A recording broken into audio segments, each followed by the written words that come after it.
Hello and welcome to my channel. Today we're doing a review on the Evolution PTS 255 table saw.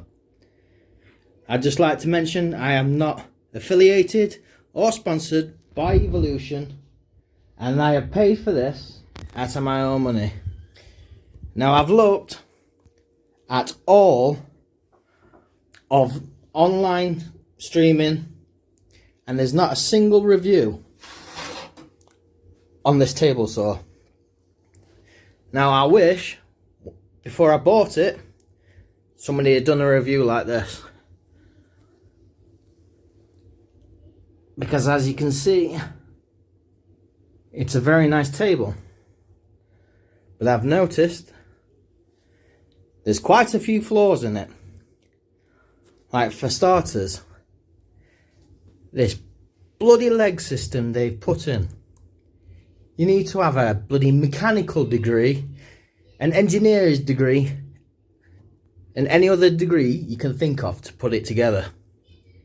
It's a complete nightmare. Now they do have a step-by-step video on how to put it together, but it isn't very good.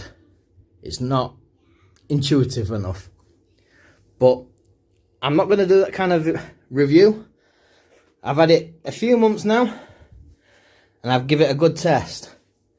Now, I don't know whether I should start with the positives or the negatives of this table, because there's quite a few negatives and there's also quite a few positives. Now, this is meant to be the upgrade to the Evolution Rage 5S, but to be quite honest, it's more of a downgrade. I mean, the Rage 5S I used to own until some Torag stole it. It had a side extension to the left and to the right. It's still got the right, but they've discarded the left. Strange, as it's meant to be an upgrade. The motor, perfect. It's fine. It's pretty much the same as the Rage 5S. Can't complain about that. It's a lot quieter than the 5S, I've noticed, but I think that might be just personal preference and me going deaf or something.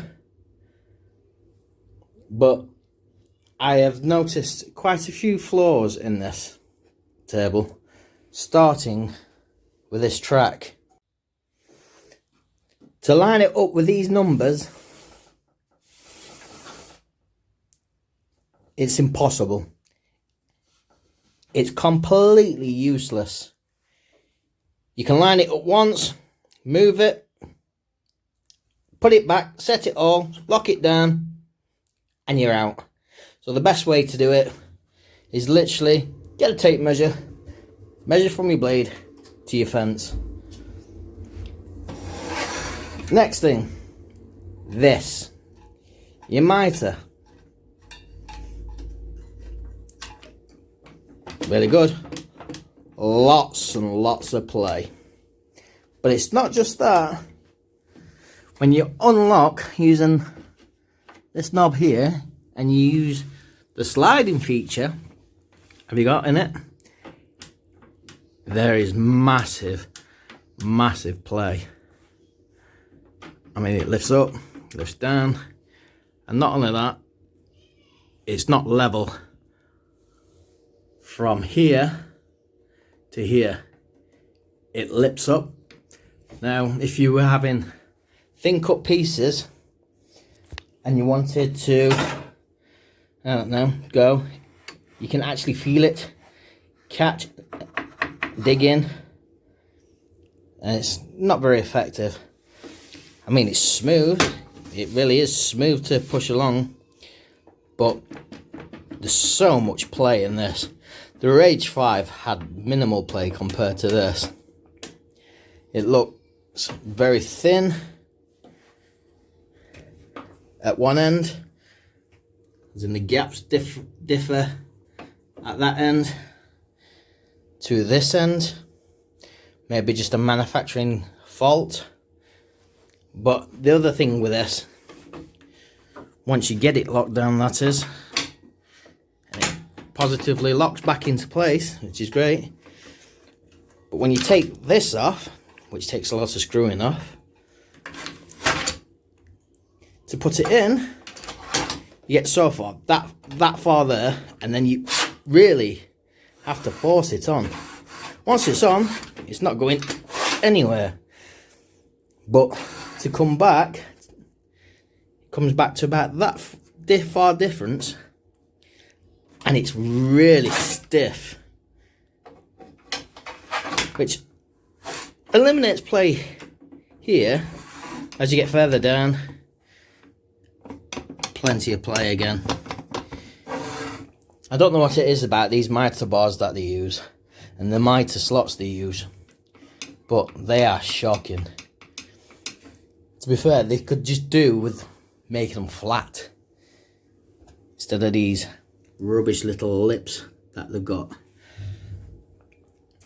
But still, very functional. You just got to have a positive grip and slide nicely. Hate these things. I know they're useful and they're a safety feature, but they just get in the way. The fence, as you can see, it's lovely in line, it's straight, it's true straight out the box. They don't have to adjust it. I've noticed with the insert plate, running your piece of work downside, you get to here, it drops. There's a good 1mm, 2mm drop. You can hear it drop, but then it doesn't at this end. It's 2mm higher at this end, and you can actually catch it at the back. So I don't know what they've done there, but something's not level here on both sides. The turning wheel for the rise and fall of the blade, really positive, really great. The catch and pushing to turn your blade is very positive, but there's another downfall to this. Although it's very positive and it's very great, I have found that the blade doesn't sit at a perfect 90. It's locked in at 90, but it does not sit at a perfect 90. Now, until I get an angle block where I can confirm this properly, at the moment you can clearly see from the top I'm not on a tooth, and there's plenty of daylight coming through there, so it's a fraction out, probably 1mm, 2mm, I don't know, but it's out, so you're not getting a true 90 degree straight from the off, and there's no way to adjust it. That being said, it's lovely and square. The riving knife on this table is brilliant. It's got a rise and fall feature.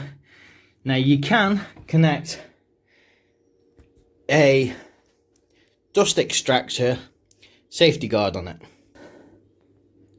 which it is supplied with one, but unfortunately I don't have mine, and it's useless anyway, because even though they supply you with the safety guard, they don't supply the hose to the dust extractor, which is very, very peculiar. Don't understand that. I don't know whether it's a Screwfix mistake or an Evolution mistake, but I can live without it. I don't use it anyway. I know people out there are going to say you need safety guards, it's protection, but I'm more than happy, feel safe, and I'm confident not to use it. But the rise and fall feature of this riving knife is perfect, and I wish more table saws did this feature. Now, as for the dust extraction on this, the port has a dual port, one here, one here. As you can see, I've got this one taped off because there's no need, as that would usually go to the safety guard, but don't need it. Now, to me, I have a 4-inch hose vac and it doesn't fit. So I've had to buy step down bits and other parts so I could attach it to my dust collection. But unfortunately, it's still not very good for dust collection. It gets everywhere because you can't collect it from the top. So you're in a catch-22. Unfortunately, if you want to collect dust, you're going to have to modify something or make something to collect dust. Or if you're like me, just allow it to gather on the floor. The next feature I've noticed with this table is this bar here. The extension bar, the sliding one, is not the same length as the front one. So when you want to go full length at the front and go to the back, if you go too far, I'm not going to try and force it from here at this angle, but it will actually drop off of the little wheel that is inside there. I don't know if you can quite make it out, but there's a wheel in there. So if you was doing the full length cut that this table saw is meant to provide, you can't. It does not provide the full length cut because of this bar not being the right length. As you can see, it's much shorter than the other one. Equal here at this part to that part, but then it ends here where that one doesn't. Now, I don't know whether that's because I've set it up wrong, but me personally, they should have been equal so you could get the full run of a cut. But unfortunately, not going to get that cut whether you like it or not. The obvious positives of this table is the blade. I know it's a new blade and I've been using it for the last month or so. It's brilliant. I love the multi-cut. It leaves a lot cleaner cut than on my miter saw, the Evolution T210 that I have.